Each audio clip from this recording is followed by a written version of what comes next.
Thanks so much, Eric. Commissioner Grove, over to you. Great. Good morning, everybody, and welcome to our panel discussion as a part of our series on the next Minnesota economy. Today, focused on how to help people with disabilities find employment in our market and how to help employers take advantage of this extraordinary labor market here in Minnesota. We have a great panel today of guests who are the experts in this field, along with our team here at DEED, both from the State Services for the Blind and our vocational rehabilitation services, who are going to talk about all kinds of opportunities to grow our economy and create opportunity in our economy for people with disabilities at a really, really unique time in our recovery. My name is Steve Grove. I'm the Commissioner of the Department of Employment and Economic Development. And I'll just say personally, since having come into this role, I have just had an awakening to this market, this group of people in our state that provide tremendous value to our economy in ways that really differentiate them from other workers in our economy. If you are a person with disability, you've faced adversity your whole life, and the kind of tenacity and grit that you develop managing your disability is something that it translates really well to the workplace, to creating a hardworking worker, a hardworking sort of mindset in looking at work, and the problem solving that people with disabilities have to do on any given day to navigate their world also just creates a whole new muscle that creates just a huge skill set that these workers bring to our employers across the state. And when I talk to businesses who look at this labor market that is oftentimes sort of untapped, they continually tell me and our team here how impressed they are and how great of a return they get from looking in places they might not usually look. And that's so important right now because we know that in this pandemic, people with disabilities have been affected more than others. We saw the unemployment rate for people with disabilities jump from right around 5% before the pandemic hit to almost 13% when it hit as well. And we also know that people with disabilities have been on unemployment insurance on average 5 weeks longer than others. So this is an area of focus that is a top priority for our agency. We also know the pandemic has changed the environment here in our workplace, and that people with disabilities can now work remotely in a way that wasn't possible before, which provides some advantages. And there's some new accommodations with how COVID has transpired that have been advantageous as well. So we're in the mixture of a lot of really interesting trends here with this market. We think this is a critical component of getting our economy back on its feet. As we've all seen in the past few months, we've really shifted from a situation in which there was not a lot of hiring, not a lot of job growth, to one in which we have a very tight labor market once again. Just this week, we had our job vacancy survey released and showed that there's about 1.1 workers for every one job in the state. In other words, that labor market is tightening once again, and employers across the state looking for people to hire and need to look in places they might not be otherwise predisposed to look. And so this conversation is about raising awareness for that and finding new solutions, both for government and for business, to get this economy moving again, working with the skilled workers in our state who have disabilities. So with that, I'm really pleased to turn it over to our moderator for today's discussion. Actually, sorry, I'm going to turn it over to an expert who's going to give us some information first on our department's work in this space, Daisha Van Alstine, and then after that, Alana Stickler is going to moderate a conversation to introduce our panelists. So thanks again for joining us, and Daisha, over to you. Thank you, Commissioner Grove. Do we have the PowerPoint?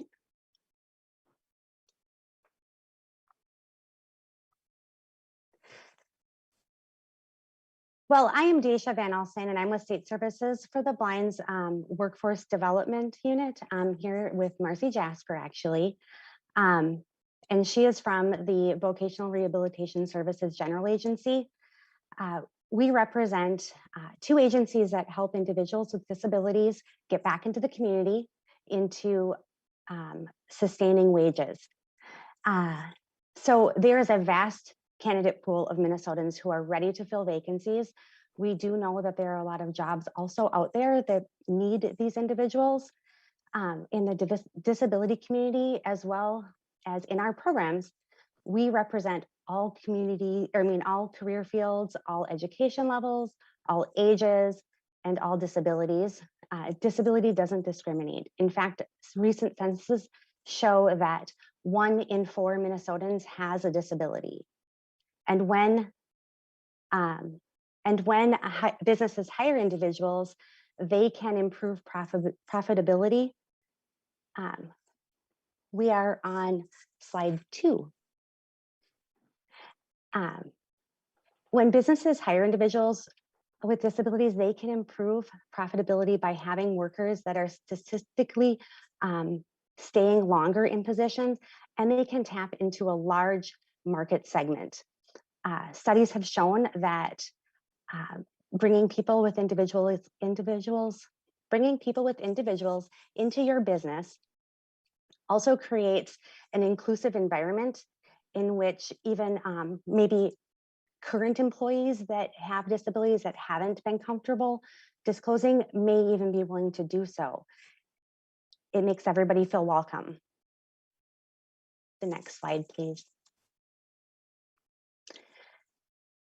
One of the ways that you can access this talent pool is through our programs with State Services for the Blind, vocational rehab. There also is Career Force. There's some great different resources on Career Force. We have all kinds of workshops, we have trainings. You can work with the apprenticeship program through the Department of Labor and Industry. The Minnesota Career Force locations also have workforce strategy consultants. They are amazing at getting you hooked up with all people in Minnesota. When you are looking at hiring people with disabilities, one of the greatest things you can do is be very mindful of job descriptions, where they're posted, making sure that jobs that are posted are mobile friendly, because not all individuals with or without a disability have access to a computer. So having a mobile friendly website makes it better in order to get more individuals in general. There are, if you look at a large variety of locations, not just maybe Indeed or, Minnesota Works has a great job posting site, and using inclusive language, also looking at things that are required for the job. If you are looking at something that you normally would need a driver's license for, ask yourself why. Why do you need that? Is it to get from point A to point B? Because not only are you eliminating people with disabilities in some of those positions, you're also eliminating people that maybe live in the city, so they don't need a driver's license. They take the bus everywhere, or they walk, or they ride their bike. So using inclusive language, looking at why things are what they are in your job descriptions, and just being open-minded. Marcy? Thanks, Dacia. As Dacia said, I'm Marcy Jasper with Vocational Rehab Services. We just wanted to briefly touch on accommodations. Accommodations can kind of be a scary word for employers. And sometimes the myth out there is that every person with a disability needs an accommodation. So that's the first thing employers will go to when they hear disability. First thing we want to let you know is that isn't true. Not everybody who has a disability needs any sort of accommodation. Many folks can just come in and do the job without any extra accommodation.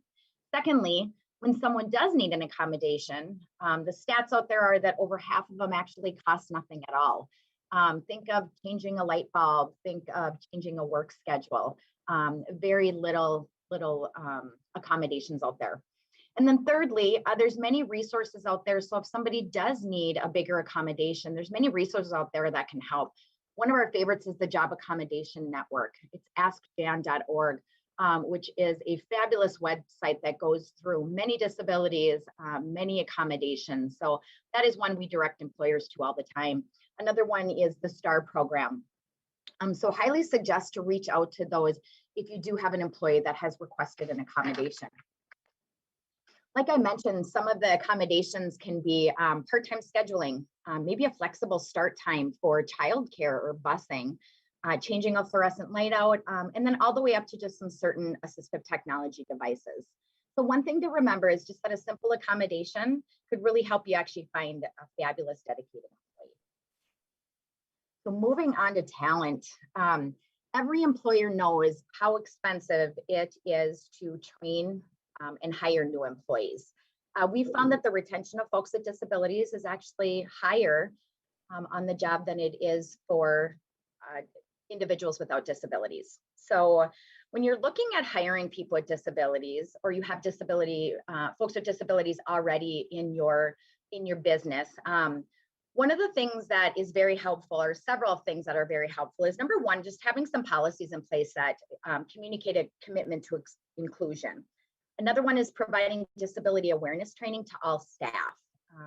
Really getting those questions out there, those answers out there, and getting everybody comfortable with it.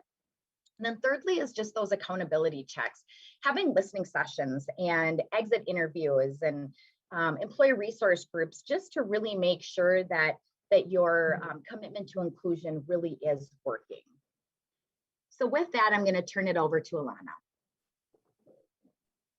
Thank you, Marcy. Thank you, Daisha. I just want to give our panelists a brief moment to introduce themselves, and then we'll go on into questions. So I'm going to unmute you each individually. Annalise, could you tell us a little bit about yourself and why you're here today, actually? Or Eric, if you could unmute Annalise, please.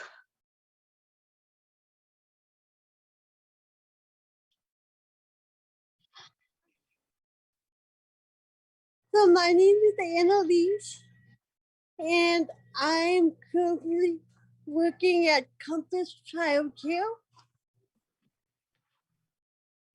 And I'm just here because I've been employed since September 2020.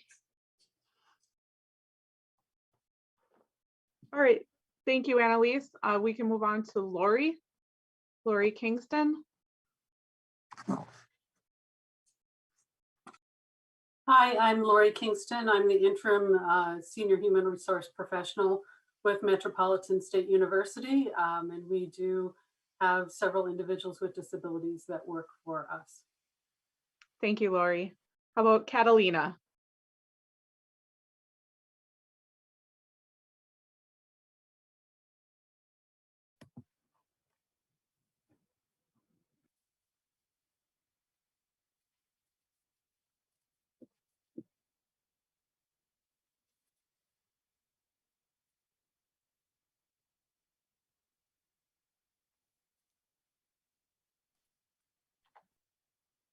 Oh.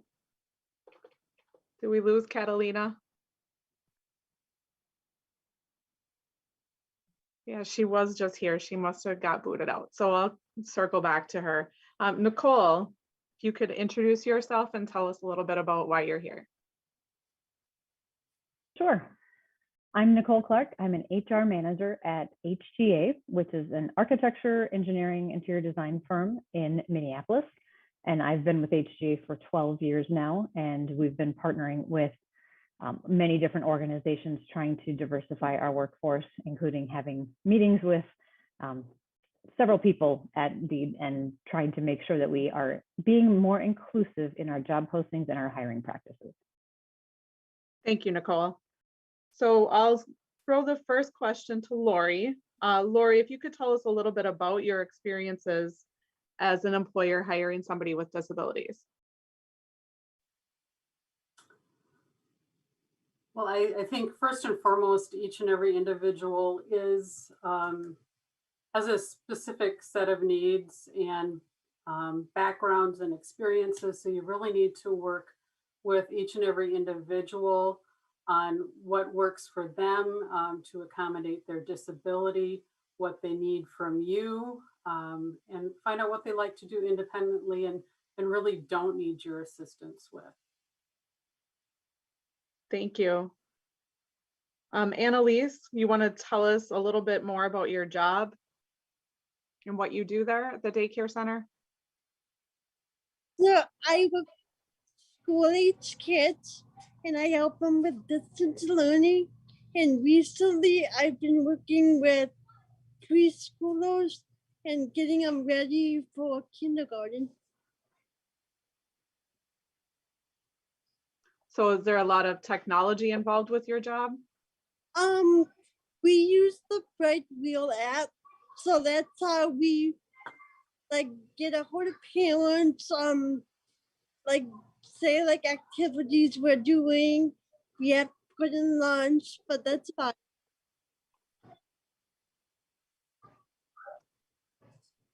Okay, thank you. Is there anything else you wanted to add about what you do? I understand you recently were promoted. I was, um, you know, I started working only like a couple hours a day, and now I'm pretty much full time. And I got my CPR training, and it's going well. That's awesome. Good to hear. Thank you. Nicole, could you tell us a little bit about what you've learned and with hiring people with disabilities, or that you would want to share with other employers? Yes, the first thing I would say is we started partnering with Circa, which used to be the local job network, to make sure that our postings were getting to the right places. And that has really helped our visibility. And then, like I mentioned, we also had meetings. I had meetings in the fall with Marcy and a few other people just to talk about specifically what we could do to change our language, our postings, make sure that we're getting to the right people. We have an issue that a lot of our job responsibilities involve going to a client site and a construction site. And so that eliminates some people who have physical disabilities from being eligible to do the jobs. But there are a lot of other jobs that we have that are more in the office that can be, we can do a lot of accommodations for those particular jobs. And so we have found success in just changing our language and changing the thought process around what it really takes to do the job successfully, and making sure that we are casting a wider net for applicants. And as a follow-up question, what was your impetus to do that? Our impetus was equity training that we've been doing at HGA since 2015. We started with gender equity training and we've moved into racial equity training, but part of that has just been an awareness of overall equity and what that means. And that has opened doors to conversations about disability, veterans, all of the other protected classes, and making sure we're looking at them with a different lens. How do you feel that that's impacted your workforce overall? I think it's impacted it in a much more positive way. It's slow, it takes time, but we are getting a more diverse applicant pool and more diverse employees. Thank you. Lori, I have a similar question for you, and that is, as a person that's hired people with disabilities, what potential barriers did you identify that you were able to overcome? I think some of the most challenging barriers are the software that isn't necessarily made to adapt, especially to people who use JAWS and other screen readers. So it makes it very difficult for them to navigate. And we've brought groups together to look at the issues and concerns with particular software, brought experts together to bring suggestions to the software vendor on how their product can be utilized by the, in our case, a faculty member. The software works very well on the end user side, or students who have disabilities, particularly those with sight impairment who use a screen reader, but it's not so easy for instructor or faculty member with the same disabilities to do the work that they need to do through that software. And what would you say was the most useful resource to be able to navigate through that? I just think really good collaboration between the individual with the disability, the people who understand the software and can help to navigate in the areas that the individual with the disability can't navigate, so that we can explain that to the vendor. So a lot of open communication, it sounds like. Yes, that's essential. Okay, thank you so much. And then Annalise, would you like to talk a little bit about what your job search experience was like before you found your job? So with mine, because I have a physical disability, so I walk with a limp or I use a wheelchair. So it's kind of difficult because I know people say they don't, but people judge you as they see you. So they automatically think, oh, why is she here? She's not going to be able to do it and so on. So I had some negative experience with it, but some positive. What did you find was effective, or what would you like employers to know about hiring somebody with a disability? That, just everyone can do something, whether you have a disability or not. There's always going to be something you can and can't do. So if you could have an open mind and maybe discuss it, that would be nice. Thank you. I'm hearing that communication piece again. Yeah. Okay, we have a little bit of time. That was all of the questions I had for each of you, but I'm wondering if we have any questions from the audience members.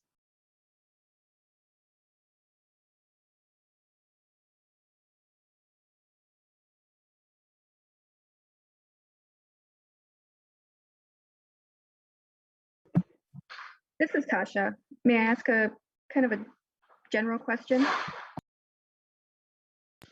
My question is, what are the anecdotal pieces you're getting from job seekers out there who have disabilities? What are some of the struggles that they're experiencing and some of the challenges? And vice versa, what are the positive things and opportunities that are out there?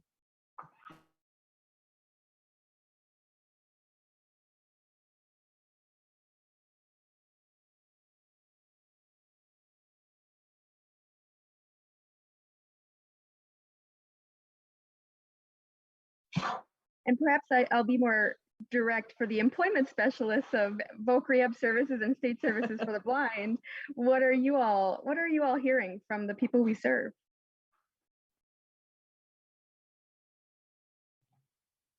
I'll jump in. This is Marcy Jasper with VRS. I still think just the stigma of the word disability, just like Annalise said, she walks in and she has a physical disability and right away they go to what she can't do. I think that's unfortunately still out there.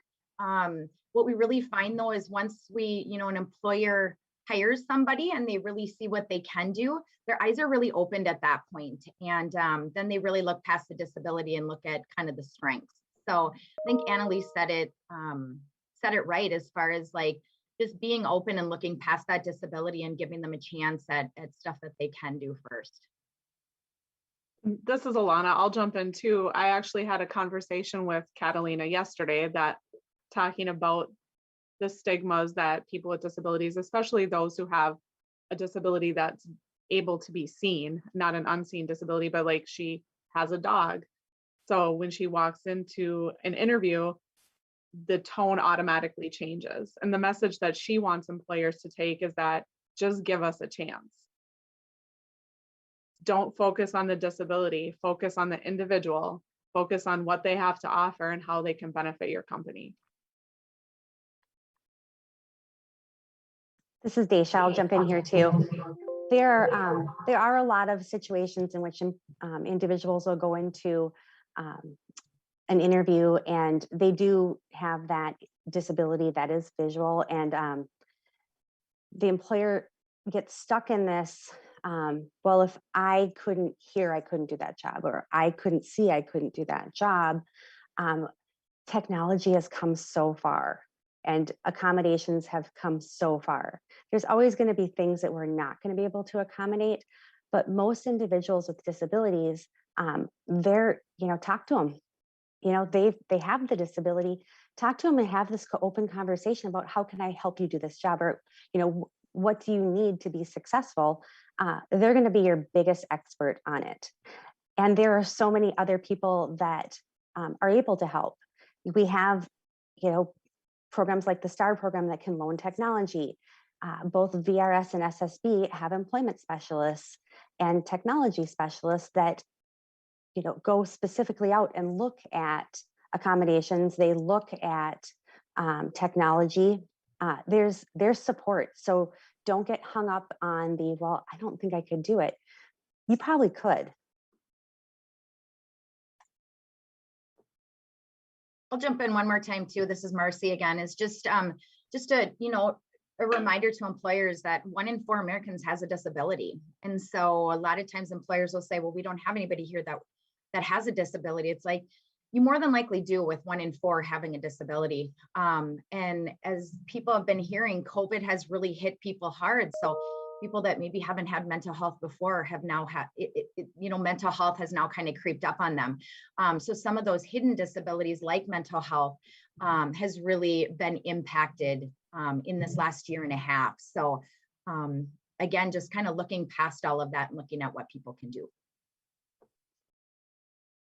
This is Hannah. I'm an employment specialist with State Services for the Blind. I agree with what everyone has said. I would like to just kind of I emphasize I do work with the deaf and blind population majoritively. And I think just exploring the possibilities and having those opportunities for people to even do a job trial is a really great opportunity to see how these people are able to do these tasks that you might not think are possible. I mean, these people are leading everyday lives without support. They're able to do things on their own. So to be employed and to have something for them, a purpose for them to do outside of their home and to be around people is just such a wonderful opportunity, and it helps mental health and things like that. And I just think employers, if we just can connect and have those possibilities and that open mind, it really helps everyone in this situation.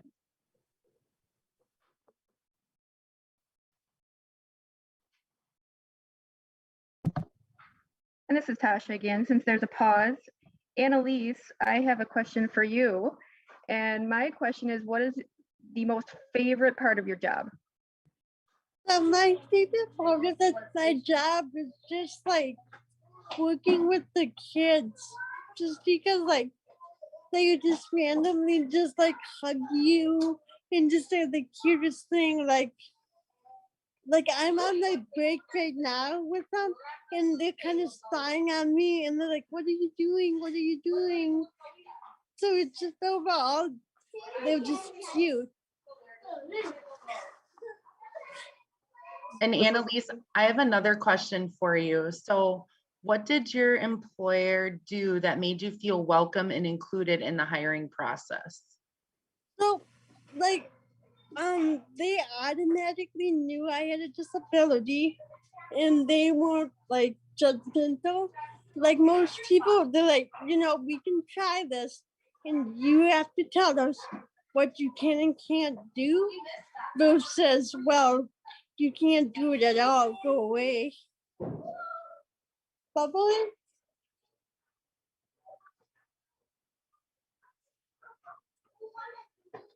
This is Alana. I just have to say, Annalise, that every time you unmute, it just makes me smile because I can hear the kids in the background. Oh yeah, they're just done with lunch now. Does anybody else have any follow-up questions? I just wanted to say that, hi, I'm Sarah, and I actually had the pleasure of working with Annalise. And a couple of things that I just wanted to share was the employer being open was huge. Someone already said it, but we just had some conversations that if you're not sure if she's able to do the job, talk to her about it. She's going to be able to know what she can and cannot do. And so a big part is we all have our own assumptions, and sometimes getting rid of the assumptions are going to go a long way. And her employer really used this as an opportunity for the staff to be trained on what it's like working with individuals with disabilities and children with disabilities. They hadn't had that before. So Annalise was a huge eye opener to the daycare company, which has 4 locations. And luckily, Annalise was so open to kind of being that person who would come in, or who came in, and there was a lot of transparency and a lot of discussion. And I'm just so proud of her. And I recently learned that she's working full time. now, and she was working very minimal. And so I'm just really excited for her. So thank you, Annalise. Thank you, everybody. We're running really right up to our time here, but I just wanted to talk to Lori and Nicole maybe a little bit about their experiences with retention specifically to keep people with disabilities. How do you retain those employees and ensure that they stay a part of your workforce?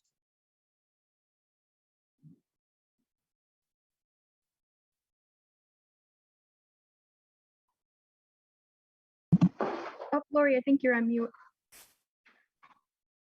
I think in most cases, again, it goes back to the communication. It's similar to retaining any other employee, is ensuring that they know that they're valued and that they're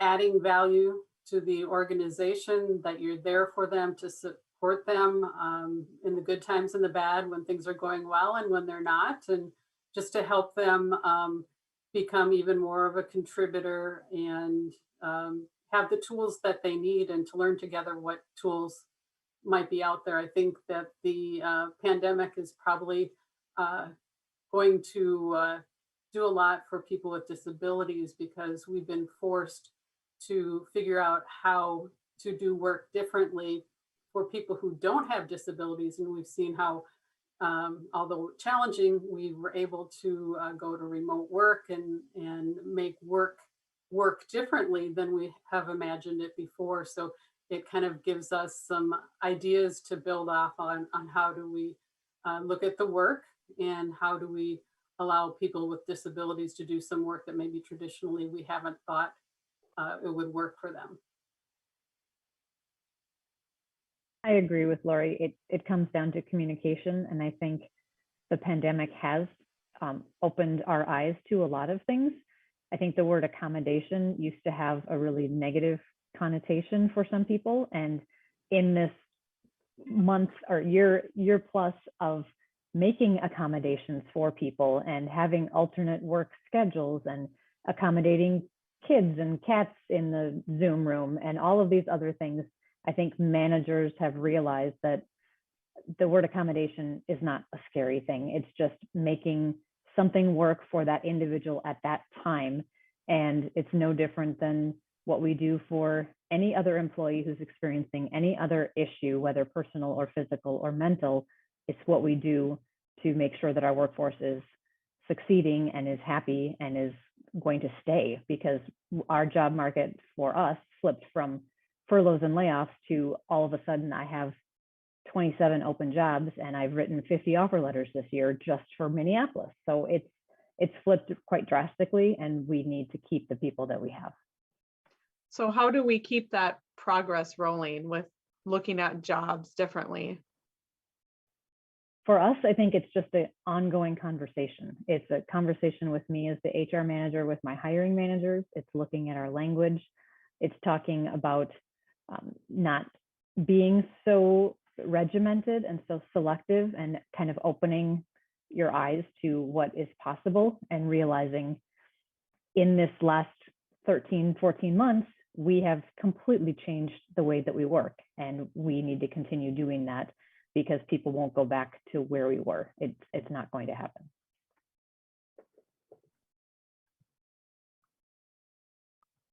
Would you agree with that, Lori? Yes, most definitely. Looks like we have some questions coming through in the chat. Hannah, would you be able to field those? Sure, it looks like it's mostly comments. Let's see, is there a better way to talk or to tailor a resume for a job seeker who has a disability, especially if they're visually impaired, than the standard type of resume in order to highlight their strengths?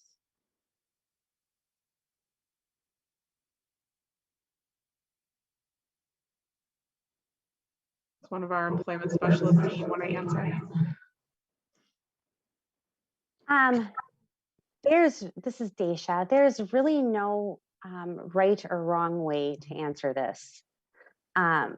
Every individual is different in what they want to put forward, and what type of job it is really can be it's different. The same person can have one based on their what they're applying for. They may want to put some stuff on there that highlights some of their assistive technology skills, but otherwise they may not. And the danger with doing that is if they put stuff on their resume for a job that may not be in that field, they're disclosing immediately. So they want to, and that's and disclosure is such a personal thing. It's a personal decision for everyone. And even if you look at the chat, you know, there are people that are still very reluctant to disclose. So that's probably a conversation with the job seeker on why they would want to do that, and what they would be looking for. You could even connect with one of the employment specialists at SSB, or connect that person with one to talk about it. You know, SSB and VRS both can do some courtesy services, which are, you know, on the employer side is no cost to the employer. Well, on anybody's side, it's no cost to them. But on the employer side, it's coming out and looking at accommodations and technical assistance. We do that at no cost. If job seekers don't need a whole case open and they just have some questions, we can help with that too. So I don't know if you want to connect with me directly. If you do, we can talk about this. I know that Alana will be putting some contact information up at the end of this. So feel free to contact me. We can talk about this more, about the individual situation.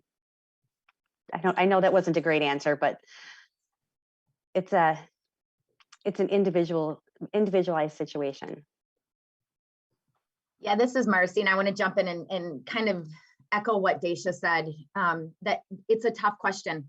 I've had a lot of individuals, like with autism, for example, that they're like, I want people to know I have autism. So they put it right on their resume or right on their cover letter. Can be a good thing, can be a bad thing. It really depends on who that's going to, whose hands that's in, and if that person understands, and if that person looks past that and brings that individual in. So, so Daisha, I thought answered that really well, because it is tough and it is very individualized.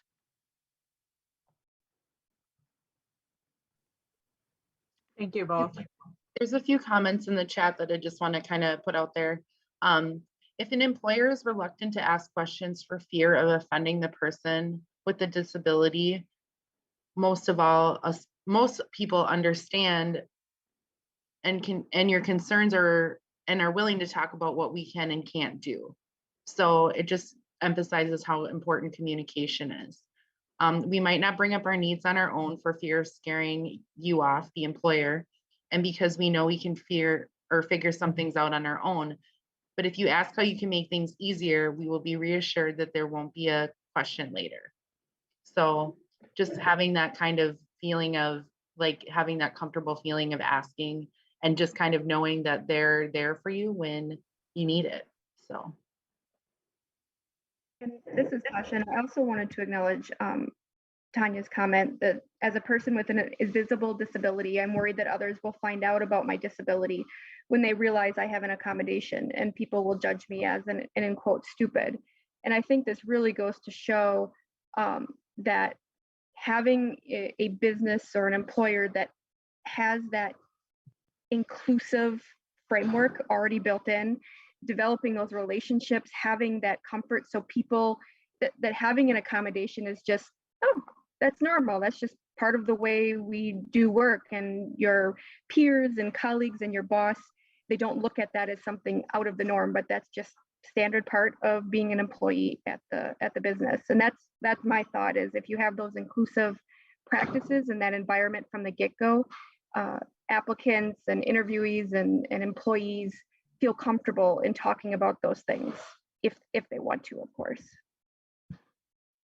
This is Daisha, and to build on that, that inclusive environment is so important, because not only for individuals coming into your job, but if you have that inclusive environment where someone being able to disclose a disability isn't so scary, what's going to happen is that individuals that maybe they are experiencing an age-related eye condition, or maybe they because of, especially during COVID, there are some mental health issues. They're less likely to keep that to themselves if you have that inclusive culture at your business, and you don't want them to keep it to themselves. You want them to be able to tell someone so that they can get the accommodations or get the little tweaks in their schedule or whatever it means to them and to you. If they can do that, then you're going to keep that employee longer. And if they're keeping it to themselves, what's going to happen is their performance is going to lag. They're going to, maybe start missing appointments, maybe start, dropping off things. Maybe, if it's an eye condition, they could be missing some information when they're going through emails. There's so many different things that at first appear to be a performance issue that might not be. So if you can build that culture where your employees are comfortable saying something or going to someone and getting some help, then you're going to keep them longer and you're not going to have as much turnover. Thank you, Daisha. And we have Catalina with us. Catalina is one of our panelists today. Catalina, welcome. And if you want to tell us a little bit about yourself, what brings you here today? Well, my name is Catalina Martinez, and I live in Roseville, Minnesota. And I'm here to discuss, I guess, as my point of view as a blind individual trying to look for work. And what kind of work are you looking for? Something that has to do with accounting, finances, customer service. And we talked a little bit about this already, so we'll just ask you, what are your experiences in applying for jobs as a job seeker and working with employers through the hiring process? Well, for me, the application part is never a problem. Submitting everything I need to submit online is never a problem. When we come to the interview, then my problem is when I disclose that I am totally blind, that's where the door shuts. That's when they're enthusiastic. It looks like, okay, this is the one we want. As soon as you hear I'm blind, oh, there's a hesitant. And right there, I said, oh boy, I just lost the job. And I get that time and time and time again. It's very, very frustrating. What would you like employers to know? That I am quite capable of working. I'm a hard worker. And just to give me a chance and keep an open mind.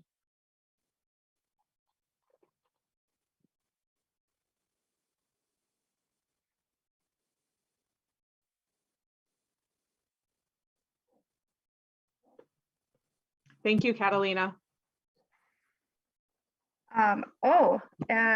Tanya says in the chat, Catalina, please connect with me on LinkedIn. I used to work for Best Buy Corporate, and we did have sight impaired folks working with us. And Tanya, if you want to, Antonia, did I say that? I hope I said. I see typing. Hi, Catalina. Hello. Yes, I used to work for Best Buy Corporate, and it's a fantastic, awesome corporation to work for. I was on their diversity and inclusion task force, and we had a number of individuals that worked for us, and they were sight impaired. And if you want to connect with me, perhaps I can connect with you to someone at the organization. That would be wonderful. Thank you. You're welcome. Would you be able to maybe private message in Zoom, Alana, your information to Alana, and then we can make the connection? That would be great. I'll link you two together. Thank you. Excellent. Well, we are about 1 minute before our roundtable concludes. I just want to take a moment and thank our panelists, our presenters, and our facilitator, Alana, for bringing us together. I appreciate this conversation, and I don't want it to be the last, because we know that there are talented people out there, and we know that there are employers looking for qualified staff to fill their vacancies, and we want to be there to help bridge those connections. So with that, Alana, I'll give you the last word. Thanks, Natasha. I want to just let everybody know, I really appreciate your frank conversation and sharing with us the trials, the tribulations, the great outcomes, and everything in between. So it's really helpful to have frank, candid conversations to be able to help one another.